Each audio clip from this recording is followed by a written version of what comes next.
Menopausal weight gain felt impossible to lose until I made these 5 important changes. So if you've struggled to lose your menopausal weight, keep watching the video because I'm going to share with you exactly what worked for me. Hi, my name is Julie. I'm 56 and I started going through perimenopause a couple of years ago. I started noticing some strange symptoms, and the only way I knew I was going through perimenopause was because of the symptoms. I had a uterine ablation several years ago, which caused me to stop having periods, so I did not have that to go off of. But as I started getting older, I knew there would be some changes, and boy, did I see them. And one of the biggest ones was weight gain. I gained 15 pounds over the course of a year. And then I was baffled by it because I couldn't figure out how to get it off. I gained a lot in the middle, which was very unusual for me because I'm not an apple shape, I'm more of a pear, but that's where I gained it. And then I started trying to lose it, doing a lot of the things I've always done because I have a background in fitness. So, I did same workouts, I cut my calories, tried to get all that restricted, eat more protein. Nothing was working at all. And so it was extremely frustrating because I didn't feel like myself. I couldn't fit in my clothes and I just didn't feel good. And so it took me some trial and error to figure out what worked. And it wasn't just one thing, it was a combination of things. And I've kind of broken it down to the top 5 things that I did, the big things that helped me lose the menopausal weight. So if you struggle with that too, you'd like to know, watch the video. I'm going to share exactly what I did, and I hope that it can help you too. Okay, the first thing that I did was I made the decision to go on hormone replacement therapy. And let me tell you, I did not make that decision lightly. I am a researcher, and so I researched the heck out of this topic. But as I learned more about perimenopause and menopause, your body stops producing estrogen as much. And, it says, we're done having babies, so we don't need certain things to work the way they used to work. And so as a result, that affects almost every system in your body. And I started reading up on it, and I followed Dr. Mary Claire Harver. I hope I'm saying it right. Dr. Mary Claire Harver. And I followed her really closely. I listened to her podcast. I read her book, The Galveston Diet, and she is a board certified OBGYN. This was after I had tried to talk to my OBGYN several times about hormone replacement therapy, and they really didn't know anything about it at all. They didn't want to talk about it, discuss it, so I was kind of on my own. So I was really glad that I found Dr. Harver and was able to get educated. It's not the only place I researched because I wanted to know that it was safe.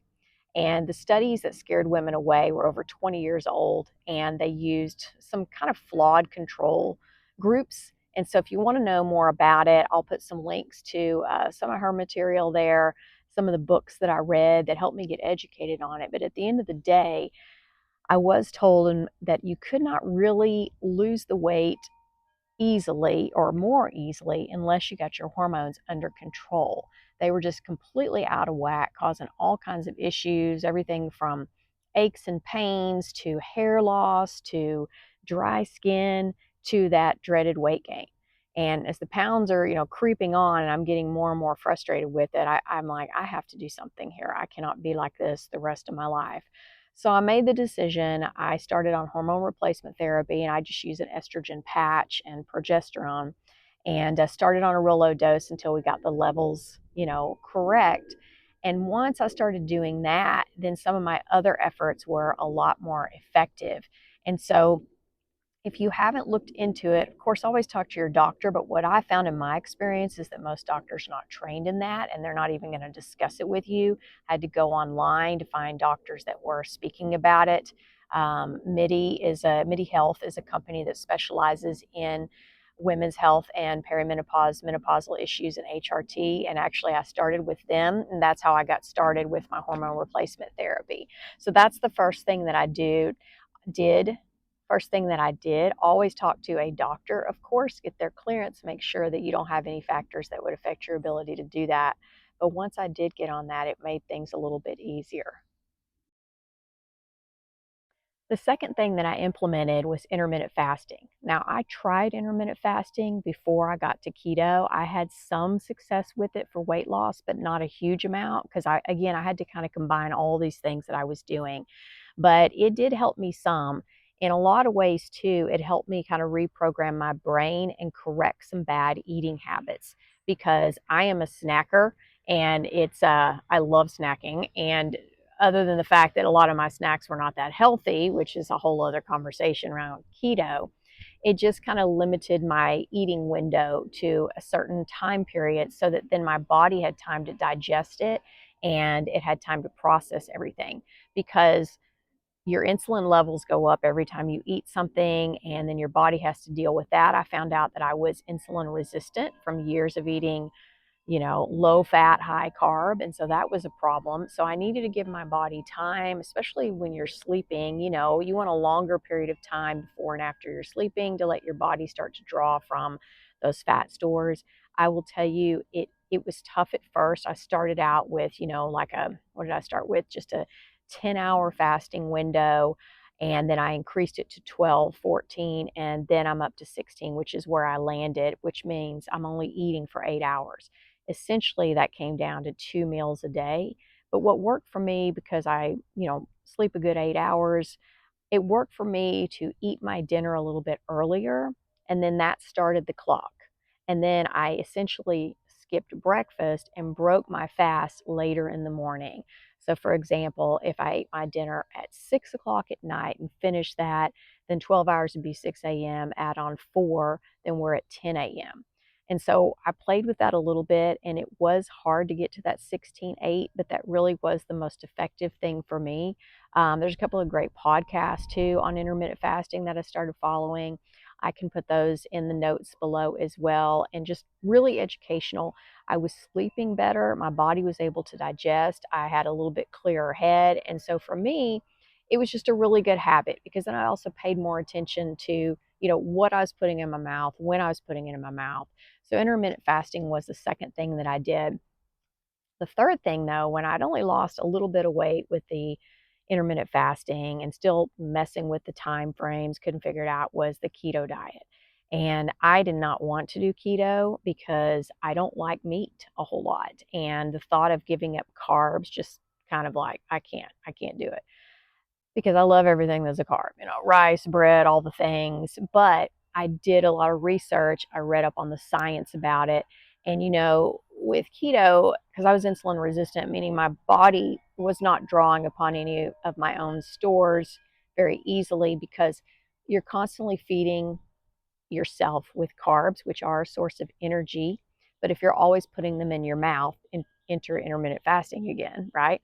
If you're always putting things in your mouth, you're constantly feeding the body. It doesn't ever have a chance to draw upon the fat stores in your body.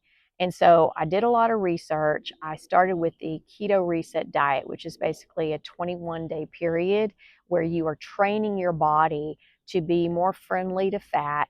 Fat is not the enemy as long as it's a healthy fat, and getting it ready to reduce the total net carb intake. You're kind of like priming the pump. And so once I decided to go all in on that, I got the Keto Reset Diet book. I researched it. It comes with, kind of a grocery list and recipes. I had to get fully stocked, get everything ready so that I had what I needed. And also I eliminated a lot of things that were tempting to me. And once I did that, I mean, when I commit to something, I generally commit, but I thought, I have nothing to lose here. Nothing has worked. I have 15 pounds of stubborn fat to lose, and nothing else is working. Let's try it. And so I did. And I will tell you, the first few days were really hard for me because I've spent years on the low fat wagon. People in my age group probably understand that. It's like, for years and years, fat was the enemy. And so it was hard to reprogram my brain that it was okay to have fat, healthy fat, of course, and natural fats. We don't want to be eating, like deep fried burritos or anything.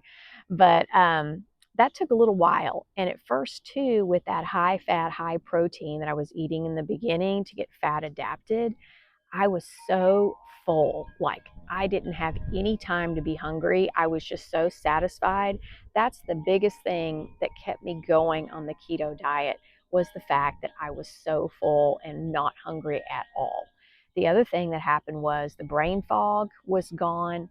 I was digesting easier. I actually had more energy. So I could do a whole video on the keto diet, but I highly recommend it. If you've tried everything and you can, I'd recommend trying it. Always check with your doctor first. But this was revolutionary for me, and really, this is what led the third thing. And I was able to lose that 15 pounds. It took me about 4 months, combining everything that I'm telling you about. But that's what did it for me. The fourth thing that I did was I increased my weights on my resistance training. Now, as a personal trainer and group fitness instructor, I've never been afraid of weights. I have always worked with weights, but I also did a lot of formats that required a lot of high reps, lower weight, and you could still burn out the muscle that way. But everything I read was, in menopause, I mean, like everything, when you age, you start to lose your bone density, right? Your metabolism is slowing down a little bit, things like that. And when you have more muscle, it stokes the fire. Think of it that way. Muscle at rest burns more than fat. And so if you have lean muscle mass, you're going to keep your body running like a finely tuned machine. And so I wanted to do that, and I knew I wouldn't bulk up because I'm not taking anything artificial to make myself bulk up. I just started going heavier on my weights, lower reps, like to where I could barely, get that fifth or sixth rep out, more time in between for recovery. And I'm telling you, my body started to respond. It made a huge difference. And if you work out already, then I would recommend you consider shifting to heavier weights. If you don't work out yet, watch some of my videos. I've got some good ones where I'm using very light weights and we are doing more toning. You can work up. You want to learn proper form and technique, and then you can start to challenge your body with heavier weights. But I really feel like that was key to me losing the menopausal weight as well. All right, and the fifth thing that I did to lose my menopausal weight, as I said, I've been a trainer, I've been a health junkie, a fitness junkie forever. But in addition to the heavier weights, I also went on longer walks and I added a weighted vest. So the longer walks have to do with being in, the zone 2 cardio where you are working hard, you're breathing a little heavier, but it's not so heavy that you can't carry on a conversation. You should be able to still talk to somebody on the phone or talk to a walking buddy, what have you, but it's the time. So I tried to get to where my walks were a minimum of 40 minutes. Now, I'll tell you, with the weighted vest, I couldn't go that long with the weighted vest. And I can do a whole other video on the weighted vest and review that, because you have to start with lighter weight and you have to start with shorter period of time. But I kept my walks long. So I'd come back, take off the vest, and then I'd go back out. And so for me too, I was going for about 10,000 steps a day. And I have another video on how to incorporate walking into your lifestyle aside from just going outside. But you want to go longer, because they've also done studies that show that a walk right after eating a carb heavy meal can regulate the blood sugar almost as well as insulin. And so that's why, people used to go on an after dinner walk and things like that. That's fantastic. Just after every meal, if you can get outside for a little walk, then do it. I added that. So for a while there, I was kind of doing, it's kind of cliche, but 2-a-days. I'd try to do a morning workout. I might do 20-minute walk at lunch, and then I do an evening one. And I feel like that was absolutely key for me. So it kind of took all of those things and I planned for all of it. I made time in my life for all of those things, right? And in order to do that, you have to have decided that you're done with it, that you're just done with this extra around the middle. You don't want to look this way. It is possible to lose the menopausal weight, but you have to usually take a multi-pronged approach like I did. It's not just a one size fits all, one thing and you're done. So I hope that you will consider some of the things that I've mentioned. Maybe they'll work for you. Take a look at the big picture and decide, where can I make these changes? What all can I do to improve in my health and to gradually lose the weight? Hang in there. Don't get frustrated. Sometimes it just takes time. So do what you can. And if I have provided value to you, if you think this content has been useful, I'd love to hear from you. Maybe tell me which of these 5 you might try implementing first. Consider subscribing for more content, because I'm going to talk more about my menopausal journey and what I've done to stay healthy and strong and keep the weight off. And I also really enjoy doing workout videos, so I'll do some more of those too. So until next time, I hope this was helpful.